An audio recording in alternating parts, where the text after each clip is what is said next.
Three, two, one. Good morning, Moon Gang. I am very, very excited to be doing this special weekend stream with all of you. We have a special treat. We are speaking with George from Cryptos Are Us. And I'm personally pretty excited about this because when we are living in the utopia that is past the AMC and GME squeeze, there's going to be a lot of space apes out there that have some newfound money. And it's a very, very fair question of how do we turn that new money into even more money? Personally, I'm pretty excited about the crypto sector, and that's exactly why we are bringing on George, aka the crypto aficionado today, to really talk about that, to understand, like, is crypto here to stay? Is it just a fad? We're going to be hitting him with some questions, and hopefully we could get some solid answers just to know how we can turn some more certain money into even more money. Let's give it up for George. Thank you so much for joining today. How are you doing? I'm doing great, Matt. Thanks for having me on the show.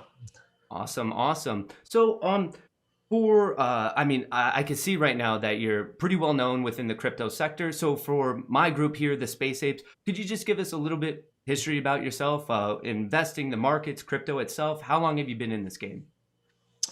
Well, I first got into the game late 2013, and that's a little bit earlier than most people. Most people in crypto got in around 2017, but I got into two bull cycles ago. So that was 2013 when Bitcoin first hit about 1,200, and I was in IT. I was not software development, but I was in hardware.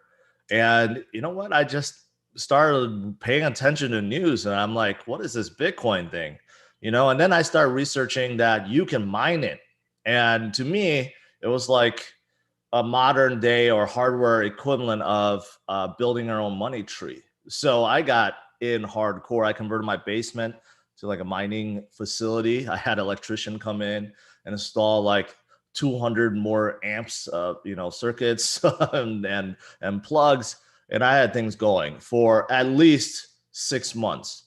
And then the bubble burst and Bitcoin came down. But at that time, I was actually mining Litecoin because Bitcoin already moved to these specific miners called ASIC miners, which were very difficult to get at the time. So I was just buying GPUs on Amazon, Newegg, and building out these custom rigs.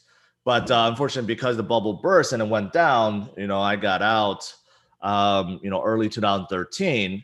And at that time, I didn't really understand. I didn't understand why people were so bullish on Bitcoin. So I got out like a chump. And then in 2017, I read the headlines again. Bitcoin's back up to 1,200, right?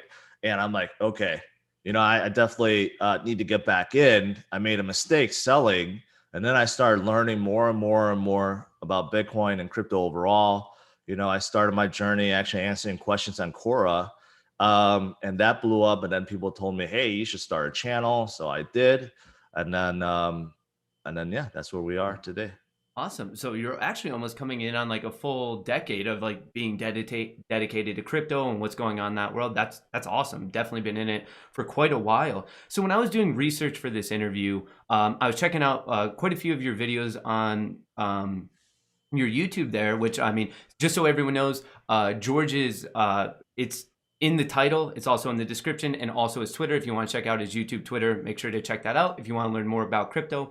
But as I was doing my own research for this specifically, I kind of want to start this off with crypto as a whole. And one thing that I found to be super interesting was how you were talking about the psychology of what's going on in AMC and GME, very much the battle of David versus Goliath, the 99 versus 1, that there's quite a bit of a psychological overlap with AMC, GME, and then crypto as a whole, and maybe, I don't know, maybe more specific, some coins. But can you just dive a little bit into that? Yeah, I think it's a perfect marriage of the two. And what I mean by that is, the whole cause, behind Wall Street bets, at least I think some are behind the cause, is that, they're tired of Wall Street, ganging up on these companies that could have a future, but they can't prove themselves anymore because the big hedge funds, put endless short pressures on them. They make money by destroying these companies and killing jobs while, lining up their pockets with cash. That's what they're doing. And what Wall Street Bets did was prove that a group of people with a like mindset, they can pretty much accomplish anything, especially a group of people that have a ton of stimulus money and savings that they didn't know what else to do with, but now they know they can get into this cause and, of course, make money by doing so, right? So Wall Street Bets, to me, and what happened with GME and AMC is like trying to prove to Wall Street, it's like, hey, you guys better watch out because we're paying attention now. Everything that you're doing in terms of all these shorts or naked shorts or whatever that you're doing, we could see those numbers and we could be coming after you.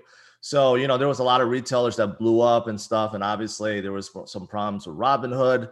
But it definitely, made some, excuse me, it definitely made some hedge funds rethink their strategy going forward, right? But here's the thing. This is why I think crypto is a natural transition or marriage or just complements what's going on, is crypto is trying to do the same thing on a grander scale. Crypto, especially Bitcoin, was created after the housing bubble crash because the banks had to be bailed out. Bear Stearns went under and everyone was like, that's impossible. How could a 100-year-old bank just go under like that? And a ton of other banks went under. And the banks had to had to be bailed out.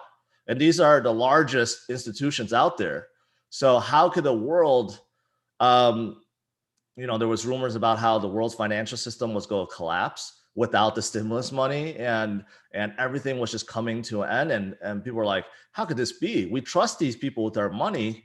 They're supposed to be smarter than us, but they took all this risk and the world's financial system almost crashed. That's how Bitcoin came to be. Satoshi Nakamoto, whoever he is or she is, or a group of individuals, they decide, hey, we're going to create something that is not controlled by the governments around the world, that's non-sovereign, that is decentralized, so that it can't be controlled by any group or party. And we're going to set it so that you can't apply monetary policy to it, you can't inflate it, you can't confiscate it either. So it's like the people's money, right? And that's a powerful thing. And what it is basically a way to disrupt what is now, which is the centralized systems out there. It's early.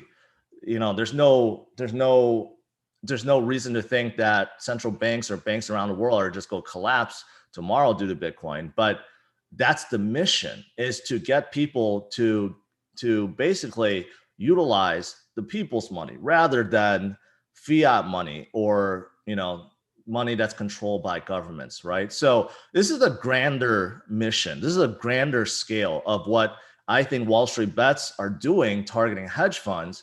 You get into Bitcoin and crypto, you're targeting the entire financial system. So I think it's a perfect complement to each other. Awesome. So almost in the way that I preface this and we're in that utopia, a fellow space ape, myself included, the people listening right now, we have that new pile of money after AMC and GME they go past Jupiter. It's a fair question of like, great, we have this new money. I want to turn it into more money with like a strong investment. So right now we're obviously talking about crypto. And I think a fair question is like, crypto's hot right now, no matter what, Twitter, Reddit, YouTube, you're always hearing about crypto. So I think it's a fair question of, is it a fad right now? Is something special going on? Or is it here to stay and we're just getting started? In my opinion, this cycle is different than all previous cycles. And yes, Bitcoin and crypto is here to stay. So let me explain to you and to everyone else that might not be aware of this cycle, that this 4-year cycle that basically Bitcoin follows. Since its existence, Bitcoin's been following what's known as a 4-year cycle because every 4 years, there's an event called a halving event, which basically reduces the block rewards by half. So right now, as it stands, I believe every block that gets solved and put within the chain, that happens every 10 minutes. I think there's about 3 Bitcoins. It's either 6 or 3. I forget after this last block halving event. So that's not very many. And in another 4 years, they'll be cut in half. And then another 4 years, it'll be cut in half. So the amount of new Bitcoins that gets released into the world gets really, really scarce, gets really small. But when it first came out, it was much bigger. It was, in the hundreds, and then it went to 50, and then it went to 25, and then 12 and a half, and then it kept cutting, basically. So every 4 years, there's this phenomenon. And because of it, there's, I take that back. There's not a phenomenon. This is set in code. This happens. It's not just random.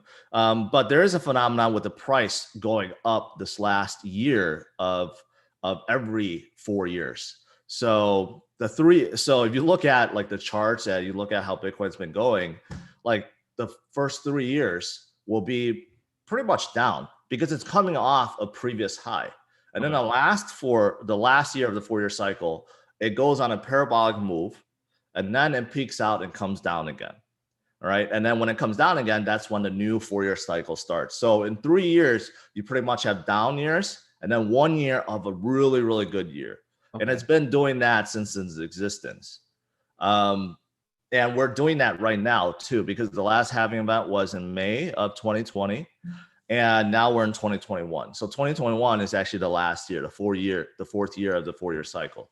So that has been consistent. But why it's different now is we never had institutional interest in Bitcoin.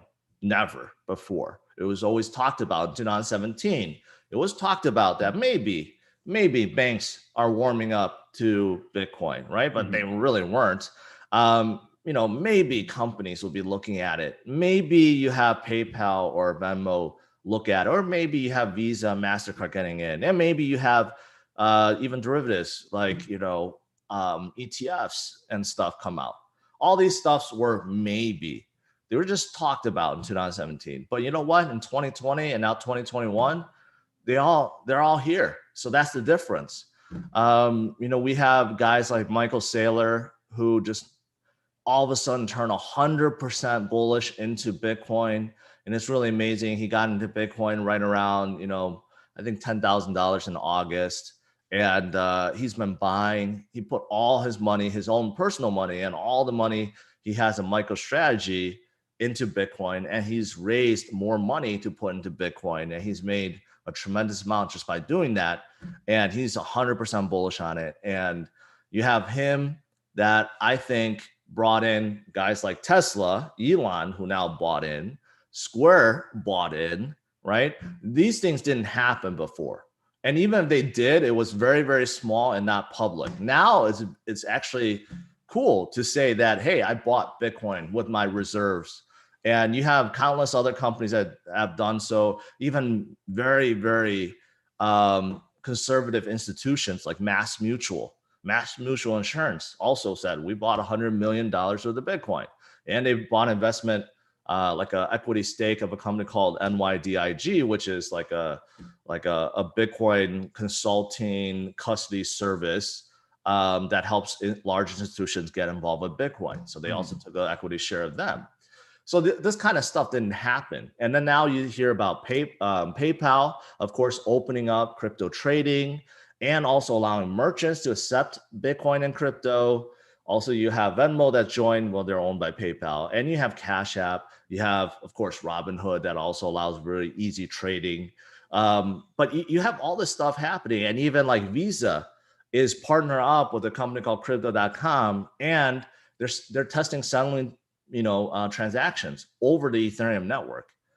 And they're teaming up with banks to help people buy crypto using Visa. I mean, these things just didn't happen before. They didn't exist. Everyone was so anti-Bitcoin before, but they're not now. And some of the biggest Wall Street guys that were bearish on Bitcoin, or they called it a Ponzi, or they called it, I don't know what else they called it, but they all turned bullish on Bitcoin. And some guys, like Mark Cuban, people forget, Mark Cuban, not too long ago, said, hey, I'd rather buy bananas over Bitcoin.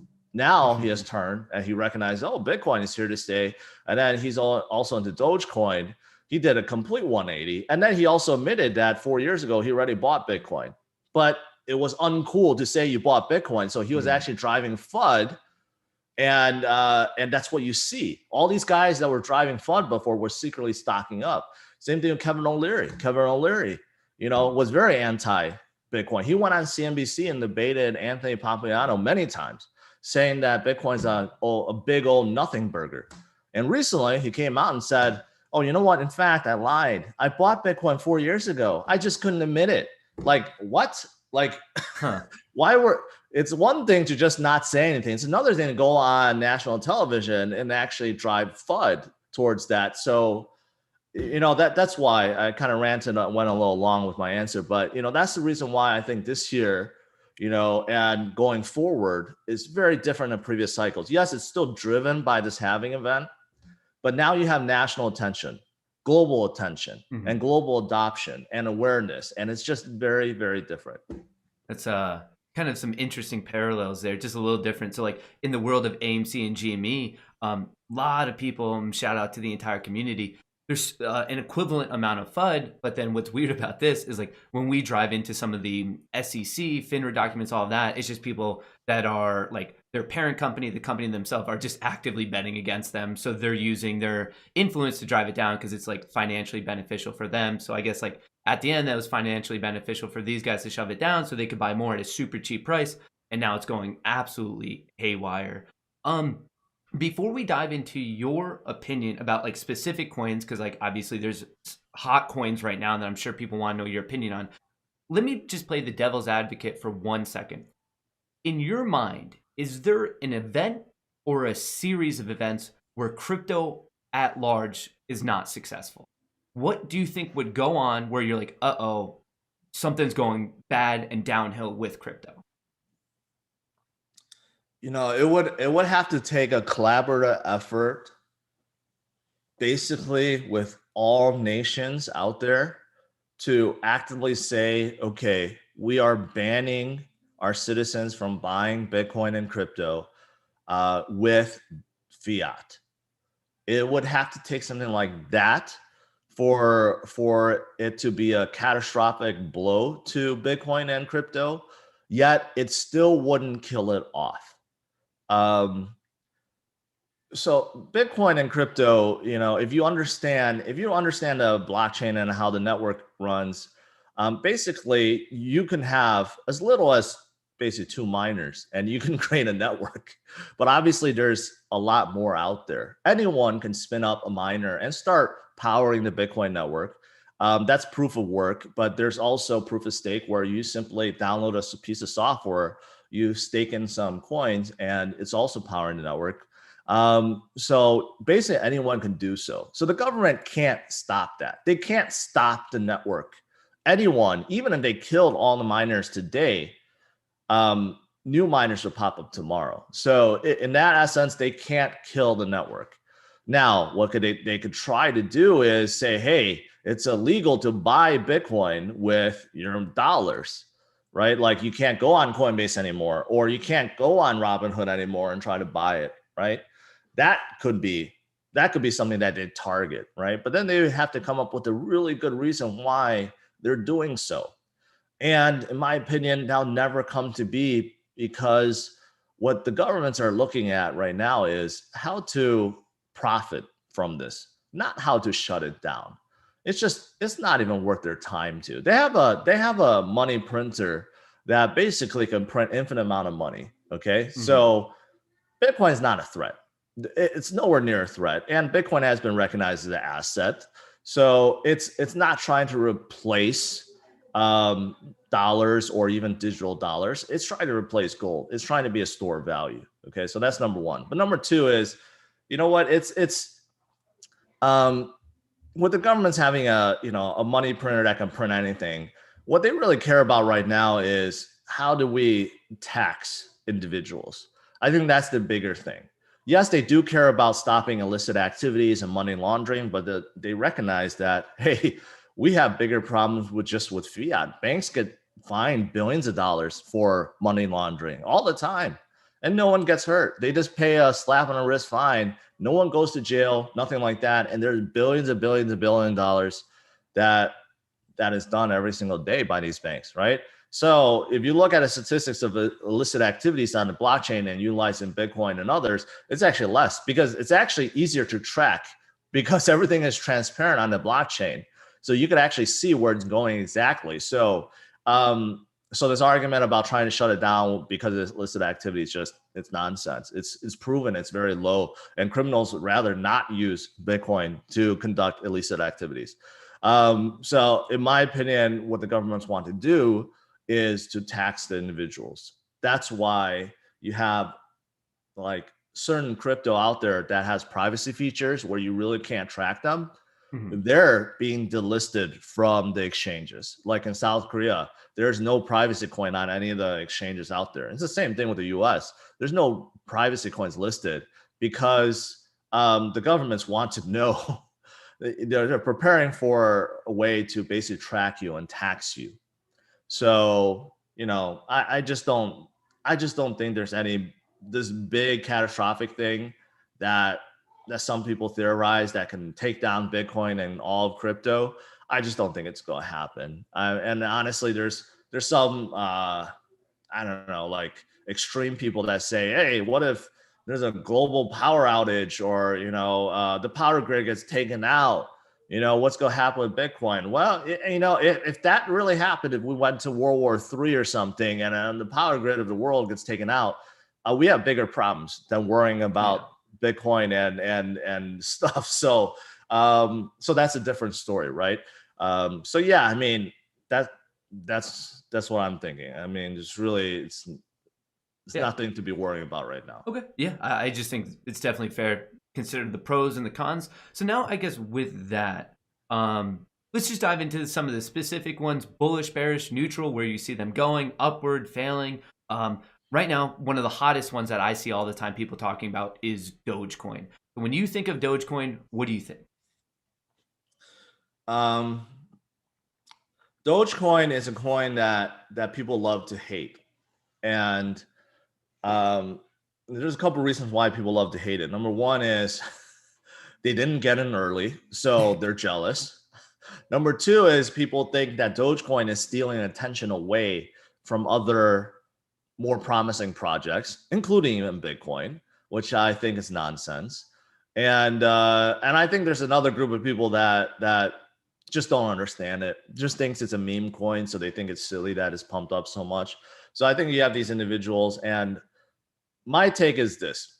When I look at a crypto and I look at the market cap, even though everything in crypto, the market cap is really inflated, I know that because you have companies that's worth billions of dollars without even a working product. So, but if you look at within the context of crypto, and you look at companies that have a market cap above 10 billion, which is what I consider a big cap, a large cap.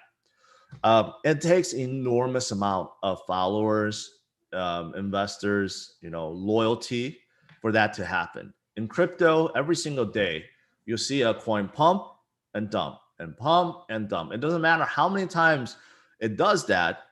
If you don't have people holding the coin and staying true to their mission, basically believing that this is going to go up, or you're buying it for some other purpose, you think it's going to be adopted, or because of technology or leadership, right? Without that group of loyal followers behind it, it will never reach that big cap mark. It's just really hard to get there. And not only that, to stay there. Okay. Now, Dogecoin has proven itself because it not only broke through the 10 billion market cap, it has multiplied above it. Dogecoin, where is it? I think it's like $30 billion. It's not only top 10, it's top 7. Yeah, it's at $35 billion. And it's actually pumping today at 15%. So what that shows to me is you have enough people that believe in it. And they're not go just like GME fans or AMC fans. They're not just go all of a sudden every single one just decide I'm just going to sell out, because they're more or less, they still believe in that cause. And I think Dogecoin is the same way. So in my opinion, I actually like it now. I think it's kind of irresponsible not to have some in your portfolio because it is a big cap. You have such a loyal following behind it. And plus, I think it's good because it brings a lot more money and new people into the space. People that may have heard of Bitcoin before and they're like, it's at 50,000. It's too high for me. I'm not going to get in. But they look at Dogecoin and their promise of, wealth. They're like, oh, it's 27 cents. Let me get in. But then after they get in, they realize, well, what are some other crypto out there? And then they start researching, and then they get familiar with other projects they like, and they diversify, right? So I like it from that aspect. It pulls in a lot of new people in and new money, and then it also helps everything else. So I like it from that aspect too. And now Dogecoin is it's starting to be accepted. There's some people that claim it has no use. Well, Mark Cuban, he opened up Dogecoin payments with the Dallas Mavericks. You could buy season tickets, you could buy merchandise. Newegg just opened up. I heard of stories like restaurants now taking Dogecoin. So there is use. Just small little use, but it's opening up. It's opening up. So my take on Dogecoin is I like it now. So one of the main things that I've been hearing is like the big argument against it. Like it clearly has a huge cultural and social following. And I understand that psychology because really that's kind of the success of GME and AMC. It's just such a loyal, hardcore following. It's just people diamond handing it. They're just doing it in Dogecoin. With that though, like sometimes you have to look at like what's going on under the hood. And the main argument about it against it is that it's inflationary. So with that, like, do you see in the future being inflationary? And I guess we could also talk about this in terms of Ethereum, but like, what would be your argument for its like true utility past just like social support?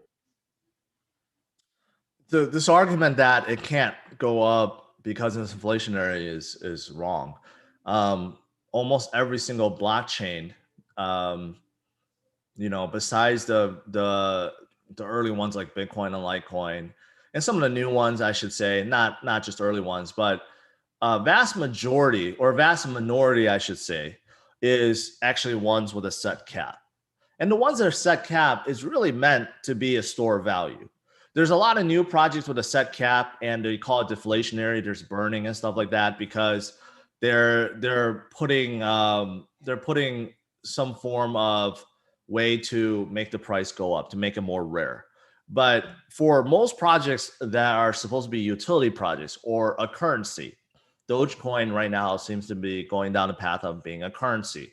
But you have Ethereum, which is a smart contracts play. It's a platform that's meant to bring a lot of dApps on top of it. They're all inflationary. They don't have a set cap. There's more that's produced every year. Ethereum is the same way. And all these other ones, if you look on CMC, is also the same way. Polkadot is the same way. And the list goes on and on and on. Solana is another one. I mean, because the thing is, the reason why they're inflationary is because they're rewarding the stakers, the ones that are powering the network. So every year they anticipate, well, there's going to be more people that's jumping on board, more people that's going to be supporting the network. So we need to incentivize them. That's why they make it inflationary, so that there's more tokens to go around. And their true purpose is not to cause the price to go up. The true purpose is to power the network through their token. So that's the difference. And Dogecoin is set up the same way. So this is why people don't understand. Some people say, well, Dogecoin can't ever go up because it's inflationary. Well, so is Ethereum, and Ethereum has been going up just fine. And Dogecoin has been going up just fine. So that's because the demand, if the demand outstrips the supply, no matter what, the prices will go up, right? And that's what we're seeing right now. So I guess that's a good segue. We might as well then talk just Ethereum now. What are your thoughts on that? Like obviously another inflationary one. Like you said, I'm on CMC right now. It's clocking in at number 2. I believe it's been there for quite a while. Seems to be pretty strong with the smart contracts. To my understanding, a lot of the NFT technology is being like kind of created on top of Ethereum. So what's your opinion on that one? Ethereum, it's killing itself with its own success right now. that's the irony. It happened in 2017 and it's happening again. And what I mean by that is Ethereum cannot scale. Bitcoin can handle about 8 transactions per second. Okay. Ethereum can handle about 15. It's Okay. not that much. So Ethereum right now is going through real growing pains because NFTs and DeFi projects that are very popular, especially with trading, they're congestioning up the network.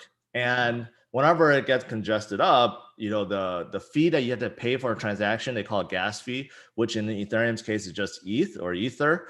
That skyrockets. And right now, if you're making a trade, it's like $90 per trade on top of the Ethereum network, which is insane. So what's happening is Vitalik and crew, they recognize this. So they're trying to come up with solutions to help alleviate that. There's one proposal that's coming in July that is supposed to make it more predictable in terms of gas fee increases, but the miners do not like it. There's also another product that they're working with, another team that will supposedly add in a layer 2 solution, which will um, help with scaling. But the ultimate solution is what they call Ethereum 2, which is what they're working on. Okay. Ethereum right now is proof of stake. So the miners that are powering the network, they're in that sense, it's very similar to Bitcoin. You have to have a machine to basically solve this equation, and you make ETH, and then you're powering the network. But they're moving to proof of stake with their new chain called ETH2, and it's proof of stake. So you just simply deposit some ETH, and then you can run a node and powers the network. So it's different. But with that, then Ethereum will scale better because they're building on more things on top of it that will make it scale to thousands of transactions per second. But that whole thing has started. It's not going to be complete until 2022 sometime. And I'm not even talking about early 2022, probably mid to late 2022. So during that time, like right now, you're seeing a lot of other smart contract blockchains that are gaining tremendously because of this problem that Ethereum is having. But with that said, the one thing that Ethereum has that none of these other blockchains has besides Bitcoin is they have institutional support, and you can't discount that. Okay. Ethereum Etfs was just introduced last week. That's pretty big in Canada, and they're working on ones for the US too. So that brought in a lot of liquidity. Grayscale Trust, Grayscale Investments, they have Ethereum Trust too, and that's over $7 billion. So that's also helping them because there's institutional interest. And right now with this new Ethereum 2 chain, you can actually help power it. You can actually stake in ETH, and it's clever because if you stake it right now, you can't unstake it. You can't take it out. So that also locked in a ton of ETH. But I think institutional interest will carry it far. But as for utility purpose right now, it's really struggling because the chain just can't handle more transactions. Gotcha. And then I guess going off of that one, maybe it's worthwhile to pivot into the granddaddy of them all, kind of just Bitcoin. Where do you see that going? Are you as bullish on it as you have been, or is it kind of going down and you like some of the newer coins? What's your overall thought on like the one that started this all? There's no trouble. There's no worry with Bitcoin. Anytime we have any kind of down, people freak out. And there's a lot of YouTubers, honestly, a lot of content creators that drive a lot of fear. Okay. They pretend like, oh, I'm trying to educate, but really they drive fear. And people, newcomers in the space, I know like people watching me is not only watching me, they watch like 3 other channels, and out of the 3 channels, they're all being told that, hey, Bitcoin's gonna go down. And I'm the only one saying, you know what? Hold for long term, but it still gets to them. So anytime things go down, they get freaked out. So Bitcoin is just fine. It's really to think that you're panicking about Bitcoin at 50,000. Just take a second. Bitcoin is at 50,000 and people are panicking. Bitcoin was at 10,000 just late last year. It Yeah. was at 20,000 in January. So to think that we've more than doubled within 3 months and now there's panic. Oh, Bitcoin came down from 60,000 to 50,000 and the end is near. That's just silly. That's just really, really silly, right? And plus, everything I've said, we're in the fourth year of this 4-year cycle, which is traditionally the most bullish year by far. Plus, we have institutional adoption and global adoption. There's just no way that Bitcoin is stopping here. No way, no way. And I'm always view Bitcoin as the market leader. It's going to be driving the market higher, right? BTC dominance is a measurement of Bitcoin's market cap versus the market cap of the entire crypto space. Now, if you look at in the past, Bitcoin has traditionally been very, very high, 80, 90% dominance. There's been times where it dropped as low as 30%, and that's when altcoins are really doing well. It's like altcoin season. But then it tends to flip-flop back and forth, and Bitcoin dominance could come up in a big way, right? So Bitcoin is definitely the market leader. If Bitcoin does well, there's no reason to think that altcoins will struggle. None. Zero. Okay. If Bitcoin does well and drives the market forward, altcoins will rally. They will rally hard.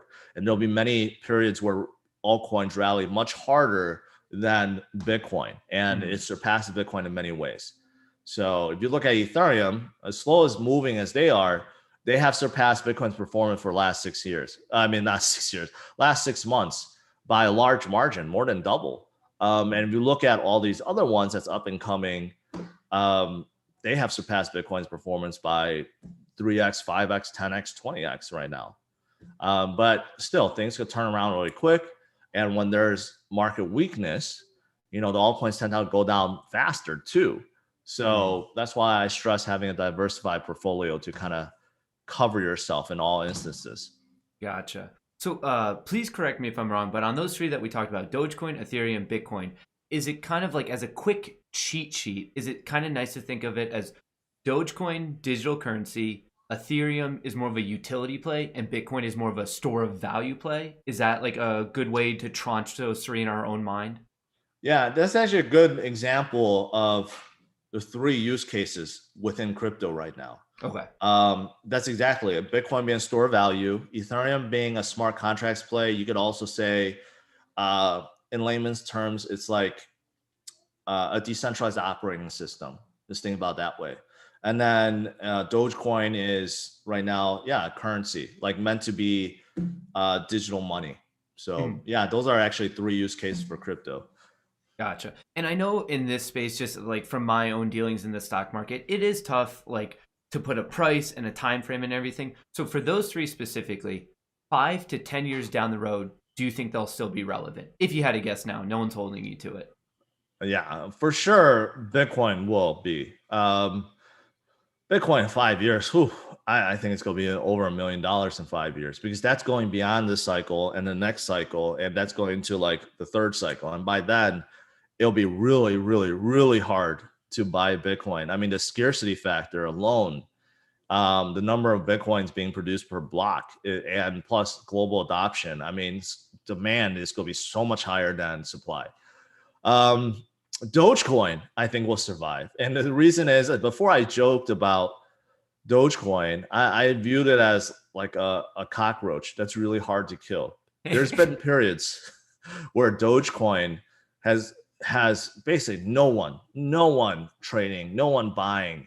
I mean, it's sub pennies, 0.0001. Like there's been periods where it's just dead, but it came back. And now look at where it is. Dogecoin will never die because there are just too many people that believe in it, especially now. I don't think it'll die.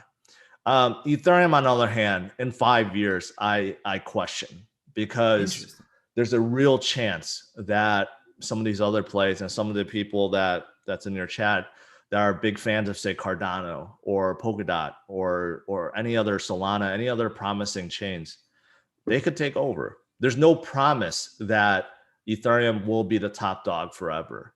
So between now and E2, that's a year. I think someone like Binance Smart Chain will surpass them within this year. So I mean, it's questionable for me. They can make it. They can make it, and they continue to be the leader. But their landscape is very different than some of the others in the space, I think. Okay. So in that 5 to 10 year period, you're neutral to bull case on Bitcoin. You mentioned like you think there's a real path for Bitcoin being over $1 million a coin just because of scarcity, supply, demand. That makes sense. Yep. You're not feeling the best about Ethereum, but Dogecoin, the Doge army calling for $1. Is that a real thing or is it a pipe dream? Like, could Dogecoin? Do you see a path forward where every coin's worth at least $1? Well, people have to realize that different crypto have different circulating supplies and total supplies. So that is why there are some that are $10, $100, $1,000, and some that are sub-dollars, right? Mm-hmm. And you can't look at it that way. You have to look at the overall market cap. Okay. Okay, so the market cap is just you take the price of a coin and you multiply the number of circulating coins out there, right? That's just like stocks. You're doing the same thing. So if you look at like you have up Dogecoin, right, is at 27 cents currently. Yes. Right. And can it go to $1? That's for less than 4x, right? 3.5x. And you look at the market cap right now, it's about 30, let's just do 3, just make it 3. So that would give Dogecoin $100 billion market cap if it was at $1. Mm-hmm. Can that be possible? Sure. In this bull run, it could definitely be possible. Is it going to happen tomorrow? No. But by the end of this bull run, it can certainly be at 100 billion and higher than that, because I think everything else is going to be at least 2, 3, 5x higher than where it is now. Right. So that's possible. But there are people that think, oh, Dogecoin could go to $10,000 or $50,000 like Bitcoin. That's not realistic. If you look at 50,000 divided by 27 cents, I don't even know the multiplier to that. And then you times that by the market cap, you're talking about like 100 trillion market cap. That's not realistic. Gotcha. Right? So that's what people don't realize. Newcomers in this space, they don't know how market cap is. It's not what it's valued on. What a price of a token is valued on. So they just make assumptions. Well, Dogecoin is 27 cents. Why can't I be at the same price of the Bitcoin? Well, because there's a lot more Doge out there than Bitcoin, right? Mm-hmm. So you have to understand that. Gotcha. Yeah, and just to connect that to my audience, that's the same thing we talk about with AMC and GME. They have a different amount of outstanding shares. So to get the market cap, you take the outstanding shares, multiply it by the price. So it's the same thing. You look at its overall value as a company, as an asset. And I mean, right now, Dogecoin, if for some reason you chop the supply in half, it has to go up double in price because it's at that same value. So that's when we're talking about stock splits, reverse splits. That's where this is playing in. It's the same thing within the crypto sector. Very cool. So with that, like a little hesitant on Ethereum, and then you brought up Cardano. I mean, I hear Cardano a lot. Are you bullish, neutral, or bearish on that one? I'm neutral on Cardano. And first of all, I don't own any Cardano because I missed the boat. So that's one of my regrets. I missed the boat. I've covered crypto. I mean, in 2018, everything was so low. I bought in everything else, but I never bought in Cardano for this one simple reason, is because there's a lot of promise and it's unproven. Cardano is where it is now due to one reason, due to Charles Hoskinson, which is the leader of Cardano, who was an ex-co-founder of Ethereum. He's a very smart guy. He does videos all the time. You listen to him. Very, very smart, undeniably smart. And Cardano is built with a scientific approach, with a very decentralized approach as well. And they're still executing. They're still not done. Their roadmap, they still have 2 stages left, but they're basically trying to get done with smart contracts and also token creations for so you can have NFTs on there. But they're still not done. They're the only project in existence right now that's a big cap. I mean, a really, really big cap. Like, they're sitting at number 6 without a finished product because people believe in Charles that much. And they have a huge announcement with Africa, because Charles says they're going to be partnering up with the entire continent for something. That announcement, I think, is coming in 5 days, and we'll see how that goes, because it's underwhelming. I think that's called Tank Cardano. But yeah, I'm neutral on them, because I have to see what's going on. Like, after they're done, can they pull in all the dApps that other chains are doing right now? Right? It's a question mark. But with that said, kind of like Dogecoin, the Cardano army or family is very, very, very strong, even more loyal, and rightfully so, because Cardano is not a meme coin. It's not a meme. It's meant to be a Ethereum killer. It's meant to be the most decentralized operating system ever created, powered and voted by the people, and it will power the next generation of dApps out there, right? So the goal of Cardano is much bigger, much grander, and the potential because of it is much bigger too. So yeah, so that's the thing. I think Cardano will do well. It will do well, but I'm waiting for it to be finished. So I guess with it being kind of neutral leaning on both Ethereum and Cardano to more utility coin plays, is there a utility coin that right now you are exceptionally excited about? There's a lot. Let's just stick with, well, just looking at the top 10. Okay. Or maybe not top 15. Let's do top 15. Okay. Because that basic top 15 is rounding out the big caps right now. So right under Ethereum, I like Binance Coin a lot. Okay. And I still think Binance Coin will surpass Ethereum this year, but we'll see.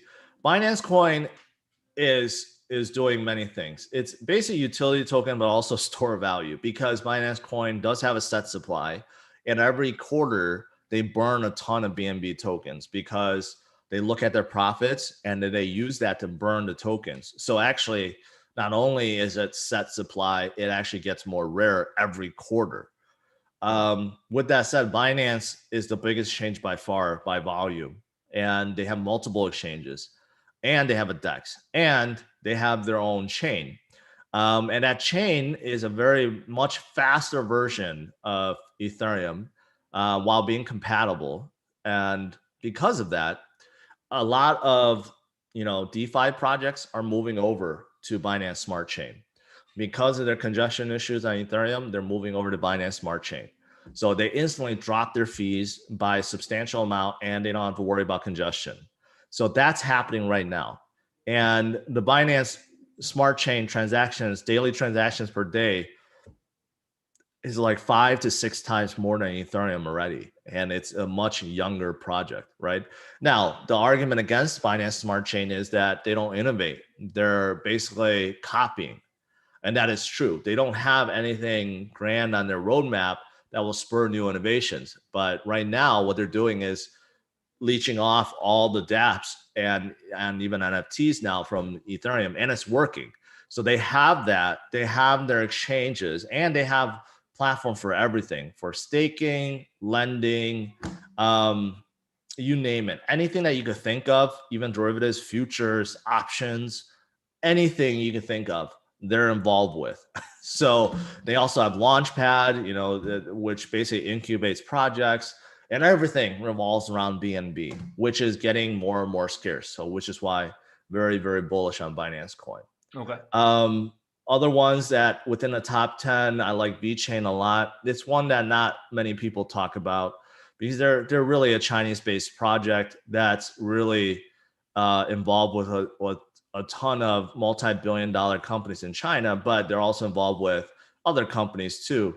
So I'm talking like Walmart, Haier, which is a largest appliance company, and even BMW, LV. They have partnership with PwC and DNVGL. I mean, the partnerships that they have is amazing. No one else comes close to them.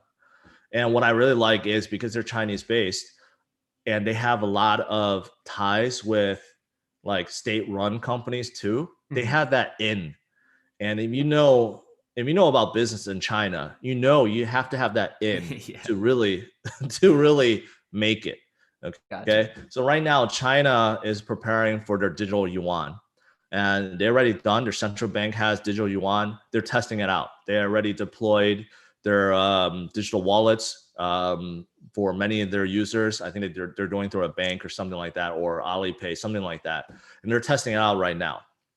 So my theory is pretty soon in the future, once they open that up, for the nation, they're going to allow crypto companies to be bought. Right now, they don't allow their citizens to buy into crypto companies, even their Ah, own ones like VeChain. So my theory is they're going to open up and they're going to say, hey, citizens, you could buy these crypto companies that's based in China. And because of their ties with VeChain, I think VeChain is going to explode because of that. I think there's a real shot of VeChain really exploding because of that too. But besides that, they have some of the biggest partners out there and they're already operational. You don't have to wait. These guys are already using the chain. So that's a big thing. So I also like VeChain quite a bit. And then the last one I'll just round out, and that's Solana. Solana is an up and coming blockchain that has really, really exploded this year. okay. And the reason why they've exploded is quite simply they're very, very, very fast, very fast. Remember how I talked about Ethereum can handle 15 transactions Yeah. per second? Solana can handle 50,000 transactions per second. So What kind of coin is it? Is it a utility one? yes, Okay, so they're smart contracts play too. gotcha. They're operating system, and they make it really easy for dApps to just come on board and basically run their dApp on this blockchain that's much faster, much cheaper. And you look at the number of new dApps coming out on Solana, they're increasing exponentially, right? So that's why they've gone up so much now. They're right around 10 billion in market cap. So they're also one that I really like because they have a lot of traction. They have a very fast chain, and they have a lot of momentum going for them. Gotcha. So I've noticed throughout this talk that you've talked like you don't seem to be like tying all your money, your ship to like one particular one. You talk about of like, oh, this is where some of your crypto portfolio, so is this one. So with that, I don't know if you have the exact number or a roundabout, but like roughly how many coins are you invested in yourself? It varies. Very. There's been times where I'm holding 40 plus coins, times where I hold only like 8 coins. Okay. So everyone's different. I don't share my portfolio because I don't want people to copy trade me, um, which is not ideal because Okay. obviously what I'm playing with, what versus what someone else is playing with, very different. Um, so what I advise and what has worked for me very well in the past is to break it up 3 ways. And I call it a 50-25-25 rule. 50% in Bitcoin, 25% in big caps, anything above 10 billion, and 25% in mid to small caps, anything below 10 billion. So the thought process behind this is 50% in Bitcoin gives you that stability and growth, of course. But if you wanted to gain on Bitcoin, like if you want your portfolio to be gaining on Bitcoin in terms of sats or satoshis, then you want to populate your portfolio with altcoins because they do move faster a lot of times. So the big caps right now also give you that growth, but faster growth than Bitcoin. They're a little bit more volatile, risky, but still it's worth, in my opinion, to have that 25% because the big caps really can carry your portfolio.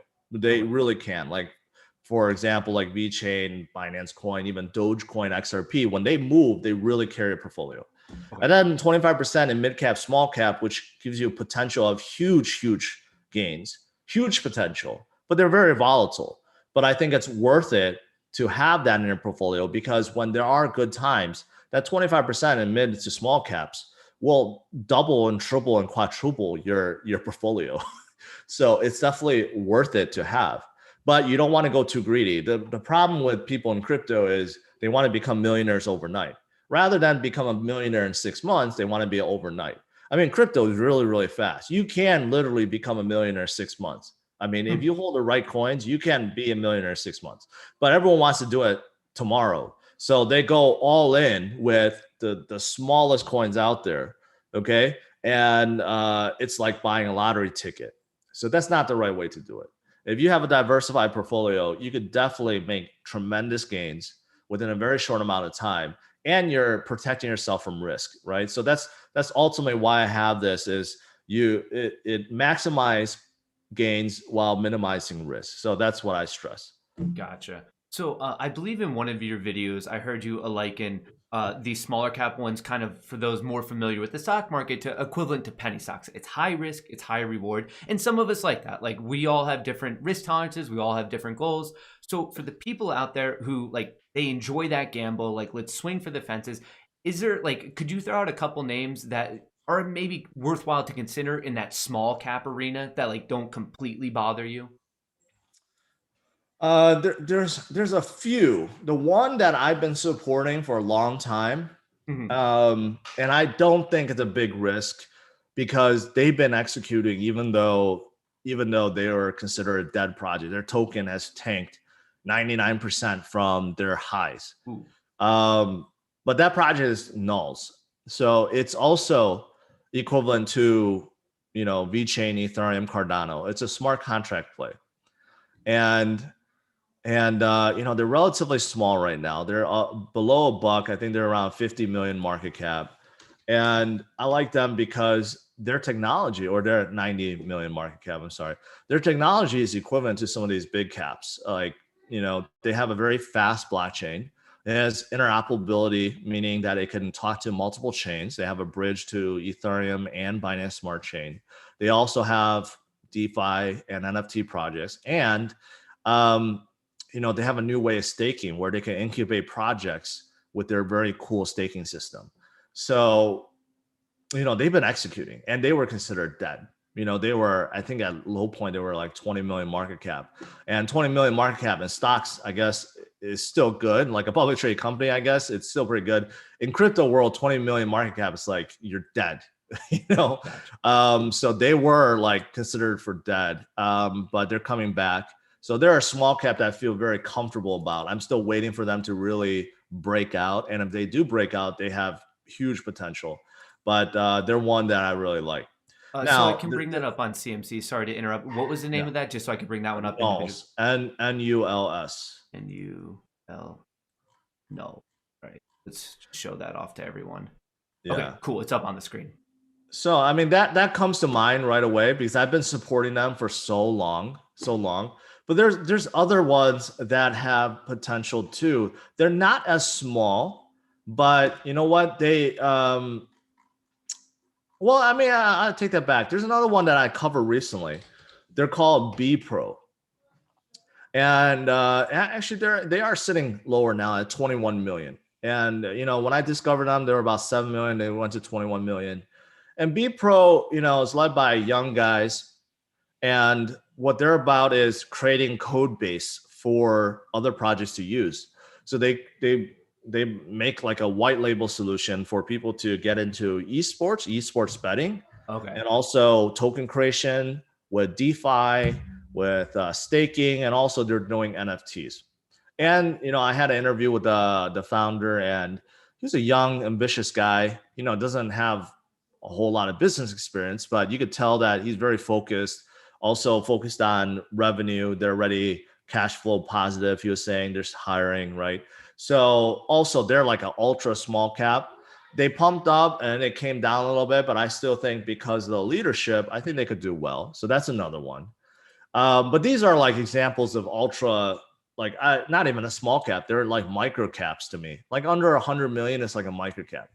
But there's a lot of small mid caps that are really, really nice right now. For example, NFTs. We haven't talked about NFTs.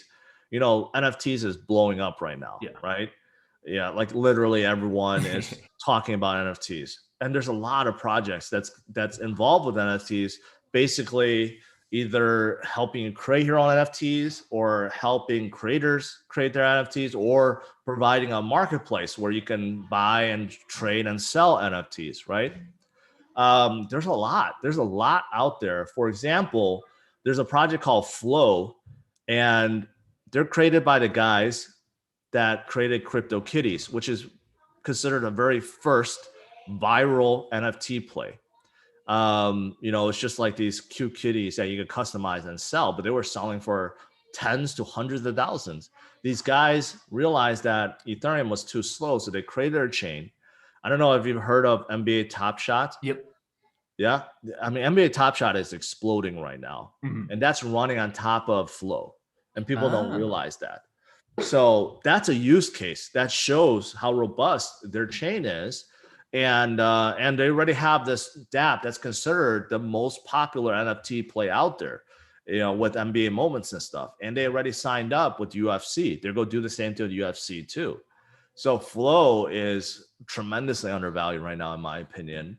They're not as small; they're at 1 billion market cap. But if you know crypto, 1 billion market cap is nothing. That's considered small cap at this point. Flow is another one I really like. For What is it? NFTs, I hear Like about Engine. ENJ. Yeah, exactly. That was it.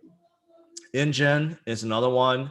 It's about 1.7 billion, but Engine is basically a whole ecosystem of NFTs, but they're way beyond that. They kind of started with a universal wallet, which they still have, which means you can store your crypto on there. But that the universal wallet can also store NFT items, gaming items. They're one of the first to basically have a marketplace for gaming NFT stuff. It could be like weapons or whatever that you could store. They Mm. created their own ERC standard just for NFT items, which is pretty unique. But they're also getting involved. They're involved with Samsung. Samsung has a key store app that's powered by Engine. Engine also allows other dApp makers to create their own tokens. So there's another very popular app called Chili's, which is like a football fan club token system. And when I say football, I mean soccer. Gotcha. Okay. But for everyone else in Europe, they like football. But, Engine also helped power their setup. And Engine is also coming out with their own chain called Efinity, which is going very, very, very fast. And they're coming out the layer 2 solution for Ethereum too, so that other dApp makers can utilize to decrease gas fees. So Engine is also another one that I really like. I consider them like a mid cap, a smaller mid cap, and I think they have a lot of promise too. Awesome. We can keep this one a little bit quick, but more of like related in terms of stock. So Coinbase recently made its market debut. Actually, I could pull it up here. It came out of the gates 380, ran up to 430. It actually recently cracked below 300, 292. For some of the people who invested in it, like, do you think Coinbase is like a one-trick pony and it's done? Do you think it'll come back? Just like, I mean, I know, just for those of you who don't know, it's the largest U.S. crypto brokerage. Um, like, just in general, like, do you think there's a chance of this one coming back? Um, yes and no. Here's and the reason why I say that is right now, if you look at all the other companies that's involved with crypto besides Coin, you look at the mining companies like Mara and Mhm. Riot, right? And you even look at Tesla and MicroStrategy, right? They've been hammered by Wall Street. Wall Street is not prepared to let Bitcoin eat their lunch right now.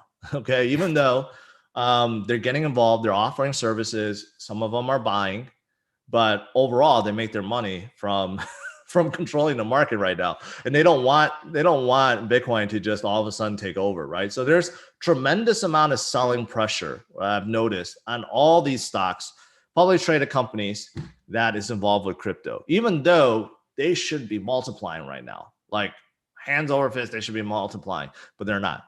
So Coinbase is the largest exchange in the United States. And they started out hot. They came down a little bit. What's helping them right now is, I believe, Kathy Wood and ARK. Mhm. Ever since Coinbase debuted, she's been buying more and more and more. And last time I calculated, it was about $700 million worth of Oh, coin stock. And she has a lot of weight in the industry, right? There's a lot of fund managers that just copy her trades because she releases her trades every single day, yeah. and a lot of them copy. So they realize how bullish she is on Coinbase, and she's also very bullish on Bitcoin. So not only does she love their model, which is a very, very profitable one. Regardless if you make money or you don't, Coinbase will collect their fees, right? And Coinbase also charges for their custody service for institutions. So if institutions want to, safeguard their crypto with Bitcoin, with Coinbase, they'll gladly do it, but they're going to charge for that. So Coinbase is making money hands over fist right now, like incredible amount of money, especially during this bull run. They made more money in the first 3 quarters alone than I think all of 2020, if I read that correctly. I mean, that shows you how much it's not just them, it's basically every exchange, right? Sure. So my answer to you is yes and no, because if there's a real collaborative effort with Wall Street to drive down the price, I think they could do it. Because Coinbase, where it's sitting now, the market cap makes it one of the biggest, if it wasn't bank, it will make it one of the biggest banks in the world already, if you look at it that way, right? Yeah. So I think it's worth like 70 billion, 60 or 70 billion. Yep. You look at the biggest 60. banks out there, besides JP Morgan at 300 and stuff, a lot of banks are hovering under 100 billion. So if you look at it that way, they're already one of the biggest in the world. So I don't think the banks and other companies really like that. So they may try to drive them down, but it's a losing effort. They could do what they want right now. But as Bitcoin continues to go higher and higher and more people get in, it's just inevitable that it's going to go higher. And plus with Cathie Wood's backing, I think they're going to do well. Awesome. Thank you for that input. And then I guess just to kind of wrap this up as some final questions. So for people who are now interested, where would you buy? What's your favorite wallet? And for people who want to dive into this, or you're like, you know what, crypto sounds cool, I want to do my own due diligence, my own research, what kind of resources would you suggest for them to, like, websites, Twitter accounts to follow, YouTube accounts, like, just where can they find more info? Well, let's start with the info. I mean, info is plentiful, right? But unfortunately, it's kind of tough to sort out the good and bad. I guess the best info would be to tune into my channel and watch my videos daily. But I mean, obviously, you go on Google. There's a lot of places to learn. I think off the top of my head, like publications isn't the best place because I go to certain places for news, but they flip-flop all the time. Okay. When honestly, I haven't done that much research recently to see what is like a really, really good educational site. I haven't really seen that yet. So I would say start out with Bitcoin. I believe you go to bitcoin.org. You'll find a lot of stuff about Bitcoin, or just look at any reputable site about Bitcoin, learn about that first, then diversify and start looking at Ethereum and others, right? But get a good understanding for people that want to get in, get a good understanding of what Bitcoin's all about first, and understand about the essential stuff that you need to know anyways, like exchanges that you talked about, wallets, how to send transactions, right? How to secure your crypto. Like these are essential things that apply to any project. So you need to learn these regardless. And while you're researching Bitcoin, you're going to know about them. All right. So that's number one. As for exchanges, I know in stock world, they call it brokerages, but in crypto world, they call them exchanges, but okay, more or less they're the same. With exchanges, if you're in the US, most people go to Coinbase. Okay. Now, Coinbase is the biggest and their interface is very easy to use, but they have customer service issues. But I guess right now it's not just them, but in the past, they had some pretty major customer service issues. Okay. So I like the one created by Winklevoss, is Gemini. Gemini also has a really nice, easy interface. All these exchanges require you to do KYC. So you do have to let them know who you are. You have to submit your ID and stuff like that. That's not, any different than a brokerage, I guess. Yep. But exchanges like Gemini or even Coinbase, but I recommend Gemini first. There's also like Binance has Binance.us, but that is like a more difficult one. So people that want to buy other altcoins, ones that you can't find on Coinbase and Gemini, you could look at Binance.us, but the learning curve is a little bit different. I mean, it's more difficult. It doesn't look like a really easy app that you just hit buy. It's not like that. You have to worry about trading pairs and stuff like that. Okay. But I would say, yeah, start with Gemini. Another one is a Voyager. Voyager app is also pretty easy to use. And Coinbase. And, with these are called exchanges. So The good thing about exchanges is they allow you to not only buy with fiat, but also allow you to withdraw and send if you need to. Okay. And there's a big advantage to that is if you want to send it off to a wallet that you control, that no one else has access to, and you want to safeguard it, you can. You can simply buy Bitcoin and then transfer it into your own wallet. Right. Now, that's different than some of these other financial apps, let's say PayPal. If you buy PayPal, if you buy, Bitcoin or even Dogecoin, let's say, on PayPal, you can't withdraw it. It just sits there.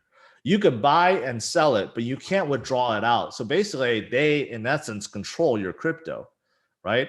It's the same thing with a lot of these other apps. I believe Robinhood is the same way, right? So that's the difference between a financial app and an exchange. So exchange gives you that layer where you can withdraw. But people in crypto also don't trust exchanges because ultimately they still do hold your crypto. Okay. They hold your private key. Your private key is like the access to access your crypto, but they control that and they just give you a user password, right? But if you really, really, really want to secure your own crypto, you would then move it to, say, a mobile app or a hardware wallet where it's like a USB stick. Mm-hmm. The USB stick, the ledger, is the most secure.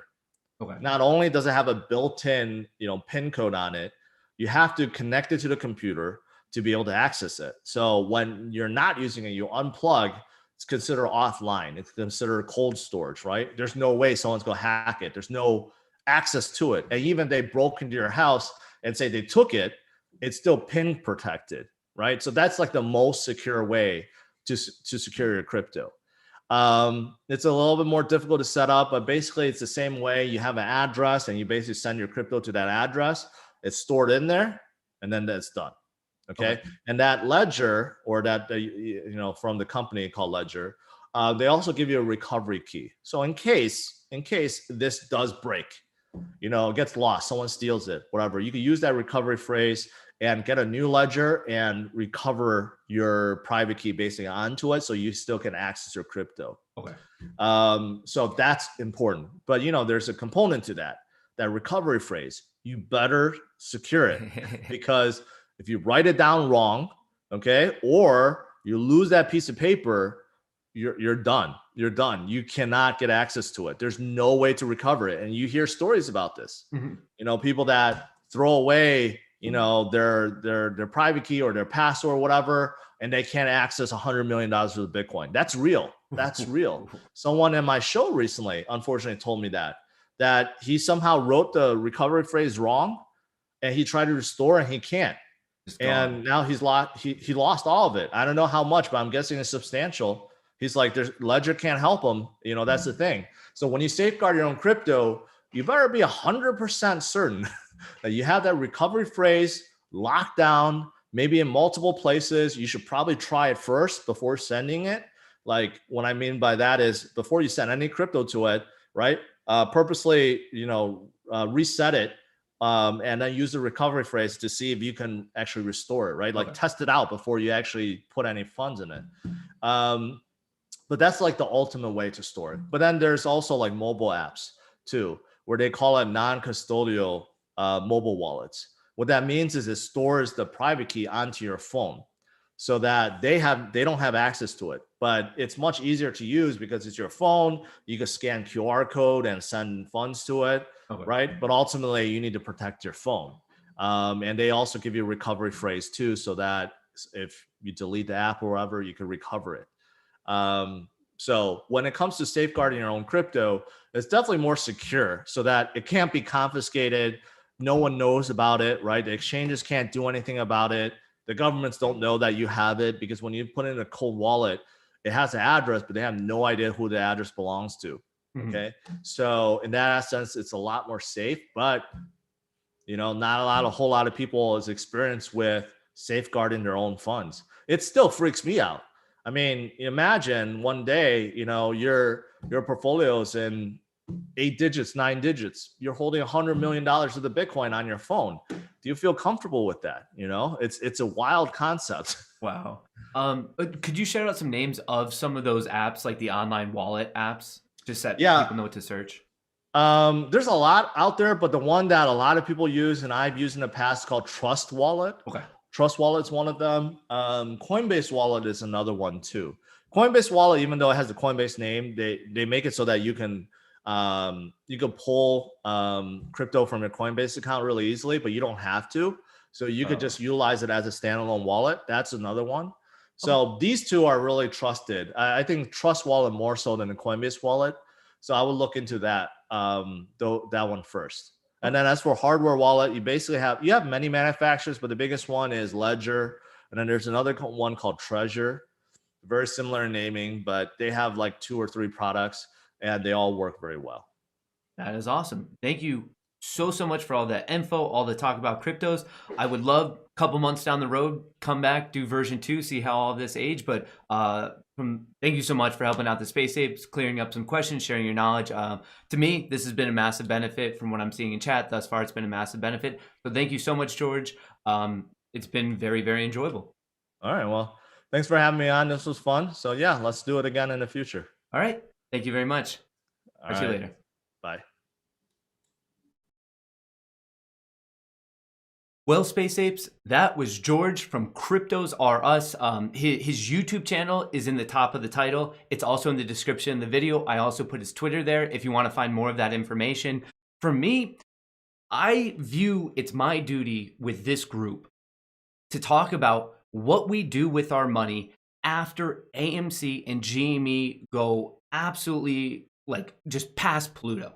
Like, just because we have the money then, the game isn't over. Once the hedge funds pay, once it's squeezed, and all of us Space Apes, everyone in this community has more money, well, of course, it makes logical sense to, like, where is the next solid investment? Right now, I feel very, very confident in the crypto sector. As you can tell, I'm in the process of learning about it myself. That's why I like bringing on people doing these types of talks, just so we can learn, because there's so many moving parts. There's so many things to discuss.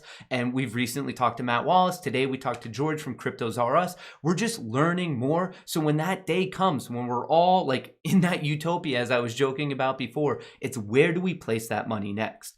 For me, I'm feeling pretty good about crypto. I like it. I liked what he was saying about the 50, 25, 25, talking about the big cap, mid to big cap, and then also small cap. These are all useful things to look into. And as long as there's this type of interest, with this community, I'm just trying to teach to the best of my ability, spread accurate, good information, due diligence.